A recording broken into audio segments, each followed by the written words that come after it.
Genuinely, fuck the New York Times. The New York War Crimes is this organization that keeps track of the New York Times' complicity in war crimes, crimes against humanity, and genocide. And they just came out with a dossier about how many New York Times reporters, editors, senior staffers have direct ties to Israel. And when I'm talking about directly involved, I'm saying within 1 degree or directly served in the IDF, or they live in a stolen home in occupied Palestine. And then they turn around and present themselves as neutral arbiters of truth on the situation because, of course, journalistic ethics just go out of the window when we're talking about Israel. I'm just going to list off a couple of examples, and you'll see how insane this stuff is. Meredith Kopit-Levien is the CEO of the New York Times Company, and until recently, she was also working for an organization whose main goal is to instill Zionism in Jewish kids.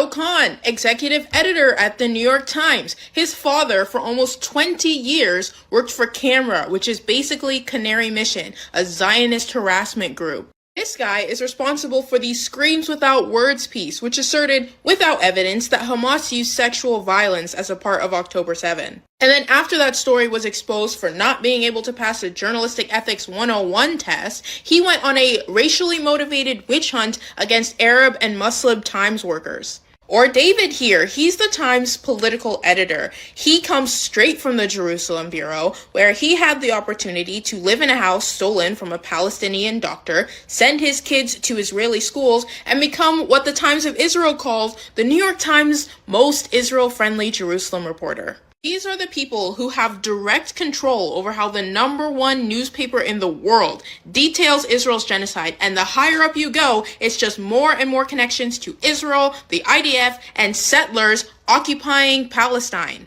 So it's no wonder the New York Times will do shit like writing in passive voice whenever the IOF commits a blatant war crime, or saying Hamas-run health ministry whenever they're talking about death tolls. These people have no sort of journalistic ethics when it comes to Israel. They have every incentive in the world to twist